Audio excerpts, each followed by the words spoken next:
So much for coming out tonight. We're so excited to have an absolutely full house. I'm Alan Petrovich. I'm one of the two co-directors of the show, along with my colleague Charlotte Wazowski, who's in the back right now because we don't have seats for ourselves because so many of you came. On behalf of Milwaukee Garrett Center, I'd just like to thank a few of our sponsors that allow us to keep this space open.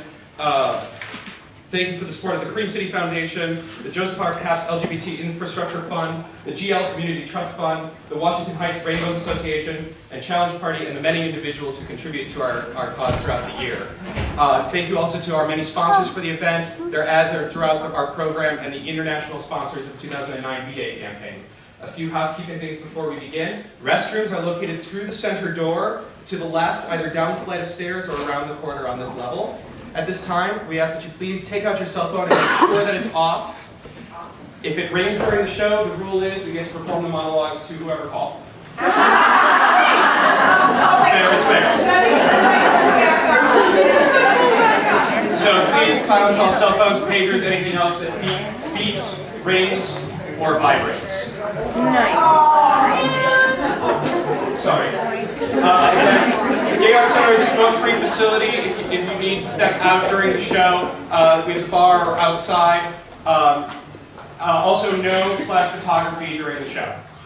I think that is everything. So without further ado, sit back, relax, and enjoy Vagina Monologues.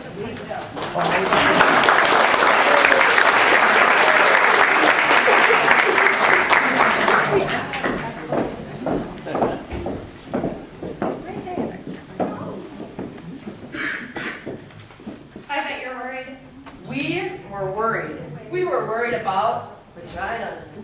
We were worried what we think about vaginas, and even more worried that we don't think about them. We were worried about our own vaginas.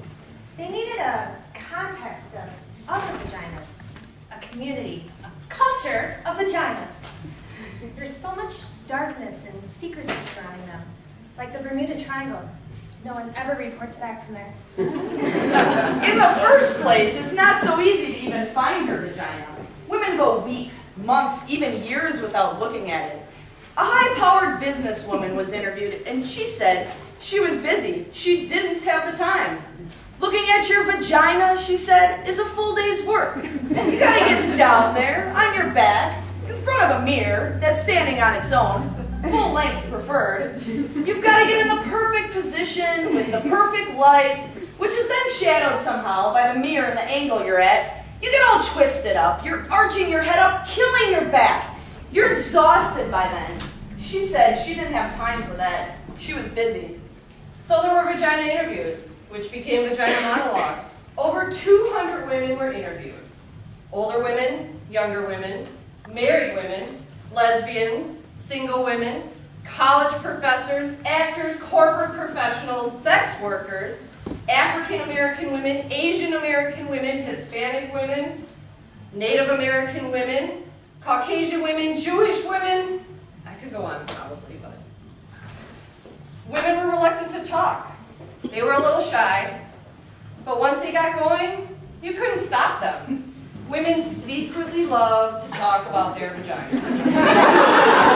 They get very excited, mainly because no one's ever asked them before. Let's just start with the word vagina. It sounds like an infection at best. Maybe a medical instrument. Hurry, nurse, bring me the vagina. Vagina. Vagina. It doesn't matter how many times you say it, it never sounds like a word you want to say. It's a totally ridiculous, completely unsexy word, and if you use it during sex, trying to be politically correct. Darling, could you stroke my vagina?